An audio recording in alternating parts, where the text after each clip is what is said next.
여러분 반갑습니다. 철학의 기초 지식을 탄탄하게 만들어서 이 분야의 입문을 돕는 강의, 철학사의 주요 개념을 공부하는 시간입니다.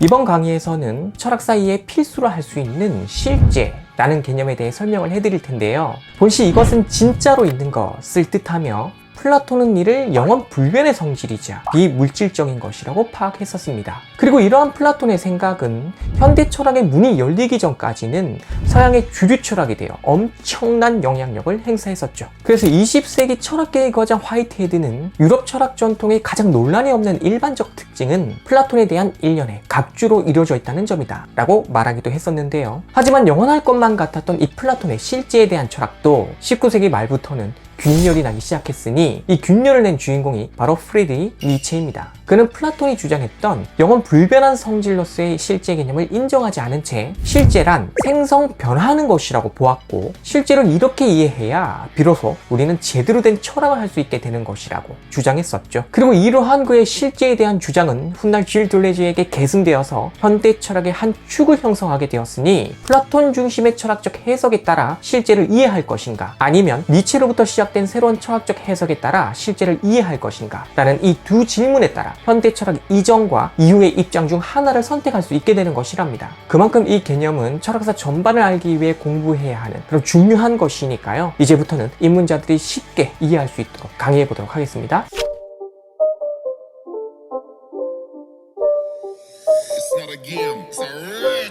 우리는 일상에서 다음과 같은 말을 할 때가 있죠. 이 학습지로 공부했더니 실제로 효과를 봤다. 네, 이때 실제로 라는 말에서 실제라는 표현은 거짓이 아니고 현실적으로, 사실적으로 라는 뜻을 나타내는 부사입니다. 그리고 이 실제와 발음은 같지만 표기는 다르게 하는 실제, 이것은 실제로 존재함이라는 뜻을 가진 명사죠. 즉 거짓이 아니고 사실적으로, 진짜로 존재함이라는 뜻을 가진 개념이 바로 실제라는 것, 잘 알아두셔야 합니다. 그렇다면 진짜로 있는 것을 뜻하는 실제라는 개념의 반대 개념은 뭘까요? 네, 가짜로 있는 것, 즉 비실제로서의 가상입니다. 이렇게 철학사에서는 실제와 가상, 참된 존재와 참되지 못한 존재를 구분한다는 이런 사실이 있다는 것을 알 수가 있는데, 도대체 왜 서양 철학에서는 이런 구분을 하는 걸까요? 이와 관련하여 우리는 고대 철학자 파르메니데스가 했던 말에 주목해 볼 필요가 있습니다. 있지 않은 것들이 있다는 것이 결코 강제되지 않도록 하라. 오히려 그대는 탐구의 이 길로부터 사유를 차단하라. 자, 이게 무슨 얘기냐 하면, 있는 것은 있기 때문에 그것에 대해 우리가 생각하고 분석하면서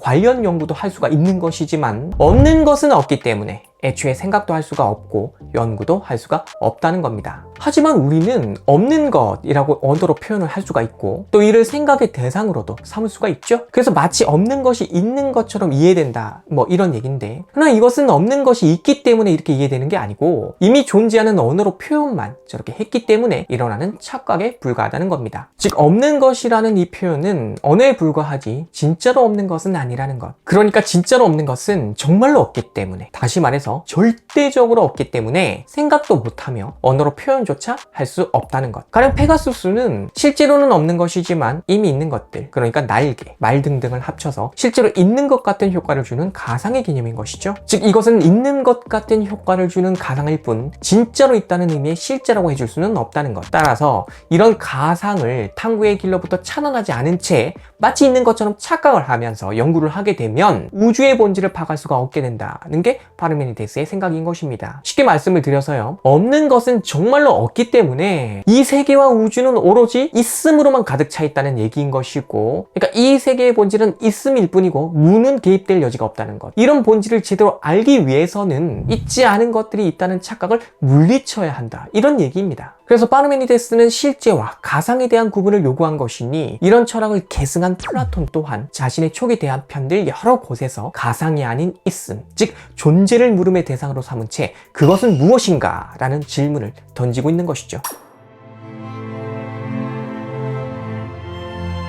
인간이 지적인 탐구를 통해 세계를 파악하려면 가상이 아닌 실제, 즉 진짜로 있는 것에 대해 알아야 한다. 이게 파르메니데스의 철학이었죠. 그리고 플라톤 또한 이러한 철학을 계승했기에 가상이 아닌 진짜로 있는 것을 중요하게 다뤘다고 앞서 말씀을 드렸습니다. 그리고 이 진짜로 있는 것을 라틴어 레알리타스로 옮긴 것이 영어 리얼리티의 어원이며 우리는 이를 실제라고 번역하여 쓰고 있는 것이죠. 어쨌든 이러한 실제, 즉 진짜로 있는 것을 플라톤은 생성과 소멸의 변화를 겪지 않는 영원불변의 동일자로 이해했었습니다. 왜냐하면 본시 생성이란 없는 것에서 있는 것이 나오는 것이고 소멸이라는 것도 있는 것에서 없는 것이 되는 것을 뜻하는데, 이렇게 생성과 소멸의 변화가 일어나려면 지금 보셨던 것처럼 없음, 즉 무가 존재되어야 하지만 무는 없는 것이므로 생성과 소멸의 변화 또한 있을 수가 없다라는 것입니다. 즉 무는 없으므로 오로지 있는 것만 있다는 것이며, 이렇게 있기만 한 존재의 차원에서는 생성과 소멸의 변화가 없이 동일한 상태, 즉 영원으로 있다는 것. 하지만 이렇게 되면 생성과 소멸을 겪고 있는 이 현실은 플라톤이 말하는 실제라는 개념과 많이 다른 것처럼 보이게 됩니다. 따라서 플라톤은 이런 현실과 실제가 서로 다른 것에 대한 문제를 제대로 설명을 하고자 두 개념을 제시를 했는데, 이 중 메틱시스는 참여, 관여 뭐 이런 뜻이 있으나 여기서는 나누어 가짐이라고 이해하시면 되며, 미메시스는 유명한 개념이죠. 흉내, 재현, 모방 뭐 이런 뜻을 가진 것으로 알고 계시면 되겠습니다. 자, 그렇다면 플라톤이 이러한 개념들로 실제와 현실의 관계를 어떻게 설명하는지 좀 살펴봐야 하겠는데요. 이와 관련하여 많은 학자들이 드는 예시가 바로 그림입니다. 그래서 저도 이 예시를 좀 활용하고자 하는데요. 고전 회화에서 잘 그린 그림, 즉 완성도가 높은 그림이라고 평가할 때 적용하는 기준에는 뭐 여러 요소가 있을 수 있겠지만 가장 기본적인 것이 재현하고자 하는 그 대상을 잘 모방하는 것, 즉 뛰어난 모방이 주요 요소로 적용되었습니다. 만약 이 대상을 이 그림이 이렇게 잘 재현했다면 이렇게 잘 재현하지 못한 그림에 비해 이 그림은 저 대상을 많이 반영한 그림이라고 본다는 것. 이때 이 두 그림은 저 대상에 대한 재현, 즉 가상이라 할지라도 이 그림은 대상의 성질을 많이 나누어 가진 수준 높은 그림이 되고, 저 그림은 저 대상의 정도를 많이 나누어 가지지 못한 저급한 그림이 된다는 것. 어쨌든 이렇게 그림을 평가하는 방식이 플라톤의 철학에 입각한 평가 방식인데요. 그리고 미술사에서 그림은 이런 기준에 따라 평가된 적이 참 많았기 때문에 만약에 풀바디의 점심 식사가 발표되었을 때는 못 그린 그림, 저급한 수준의 그림이라고 비난을 받았던 것이기도 하죠. 왜냐하면 이 그림은 대상을 닮게 그리기 위해 고안된 원근법을 작가가 의도적으로 잘 지키지 않은 그런 그림이었기 때문입니다. 플라톤의 관점에서 보자면 이 그림은 실제의 정도가 잘 반영되지 않은 수준 낮은 가상이라는 것. 이렇게 가상은 실제의 성질을 나누어 가지며 얼마나 많이 나누어 가졌냐에 따라서 가상들 사이에서도 이제 품질 차이가 난다는 것인데, 고품질의 가상은 영원의 성질을 많이 닮았기 때문에 생성과 소멸의 변화가 비교적 느리고 현 상태를 오래 지속한다, 뭐 이런 모습을 보이는 것이고요. 반면에 저품질의 가상은 영원의 성질이 거의 들어오지 않으니까 빨리 변하고 만다는 것. 플라톤은 이렇게 해서 영원의 실제와 변화의 가상에 대한 관계 문제를 설명했던 것입니다. 자, 그리고 플라톤은 실제의 영역과 가상의 영역을 가지계 그리고 감성계로 구분했어요. 여기서 가시계란 이 시자를 통해서도 알 수가 있듯이 감각을 통해 파악 가능한 그런 세계를 말합니다. 그러니까 눈으로 보고 손으로 만지고 귀로 듣고 하면서 감각으로 파악한 세계. 그런데 여기서 문제가 되는 것은 바로 감각입니다. 왜냐하면 감각이란 진실을 파악함에 있어서 불완전하며 한계를 가진 것이라고 플라톤은 보았으니까요. 가령 이 꽃의 색은 무엇인가 라는 물음에 우리의 감각, 즉 시각은 붉은색이라고 답을 하겠지만, 이것은 가시광선만 볼 수 있는 인간의 눈이 답하는 것에 불과한 것이고, 이 꽃 자체가 무슨 색인지는 우리가 알 수 없다는 것. 뿐만 아니라 감각은 신체의 상태에 따라 그 기능이 변하는 불완전한 것이기도 하죠. 생명인 경우에는 또 이 꽃을 빨간색으로 볼 수가 없는 거니까요. 따라서 감각으로 포착 가능한 가시계란 불변의 실제가 아닌 가상의 영역에 불과한 것이고, 가지계란 여기서 지자를 통해 알 수 있듯이 이성을 통한 알므로 인식할 수 있는 실제의 세계를 뜻합니다. 즉 실제는 불완전한 감각이 아닌 이성을 통해 알 수가 있다는 것. 자, 이처럼 가지계와 가시계로 구분하고 실제와 가상으로 구분하는 것이 바로 플라톤 철학의 기본 구도인데, 바로 이것이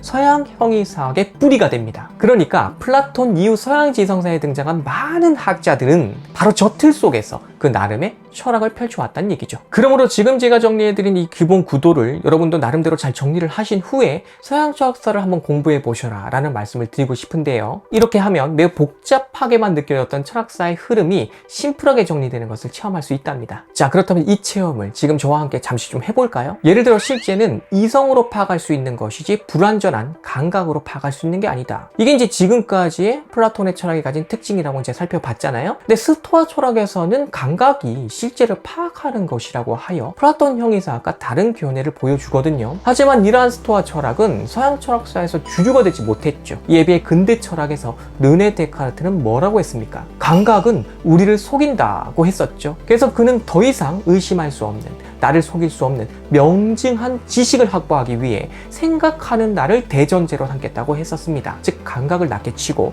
이성을 높게 치는 플라톤식 이성중심주의적 사고를 하고 있다는 것. 칸트도 마찬가지입니다. 그는 비록 인간의 이성이 가진 능력의 한계를 비판적으로 검토하고 있지만 그럼에도 불구하고 감각 우위의 사고를 하지 않으며 인간이 지식을 얻도록 돕는 강력한 역할은 여전히 이성의 몫으로 두고 있어요. 헤겔은 말할 것도 없고요. 그리하여 서양 철학은 플라톤이 말한 이성 우의 철학적 전통을 따르는 흐름, 그러니까 아우구스티누스, 데카르트, 칸트, 헤겔에 이르기까지 형성된 전통이 하나의 축을 형성한 채 서양의 주류 철학이 되었다는 것이고, 이성을 우위로 두지 않고 생성과 변화를 사유하는 비주류 철학이 헤라클레이토스, 스토아 학파, 둔스 스코투스, 꽁디악, 니체 등등에 의해 하나의 전통을 이뤘다는 것. 이처럼 실질을 파악하는 플라톤 사회의 기본 구도만 잘 알아두셔도 서양 철학사에서 현대 철학까지의 흐름이 한눈에 포착되고 어떻게 흘러왔는지 그 특징이 보인다라는 얘기인 것인데, 육체와 정신에 대한 문제에 있어서도 마찬가지입니다. 육체는 생로병사의 변화를 겪음으로 영원불변의 실제에 비해 저급한 것이지만 삼각형의 내각의 합은 180도라고 하는 이런 관념상의 수학적 원리는 생로병사의 변화를 겪지 아니하므로 실제라고 볼 수 있다는 것이니, 관념의 영역, 즉 이성이 활동하여 포착하는 이 영역이야말로 육체와 견줄 수 없는 위대한 것이다 라는 평가를 한 것이 서양의 주류 철학적 입장이었다는 것. 그래서 이런 철학사적 흐름 속에서 인간의 몸은 하찮은 것으로 취급당했다는 것인데, 이러한 몸을 사회의 중심 주제로 내세운 것이 바로 20세기에 등장한 메를로 뽕띠입니다. 그러므로 그의 철학에 대해 만나보고자 하시는 분들은 이 영상을 나중에 챙겨보시기 바랄게요. 그리고 이처럼 현대 철학은 몸을 사유하고 생성과 변화를 사유하는 것이 특징인데 비해 고전 철학은 이성을 중심에 두고 불변의 존재를 사유한다는 것이 특징이다 라고 하는 이 철학사적 흐름에 대해서도 잘 정리해 두시기 바라겠습니다.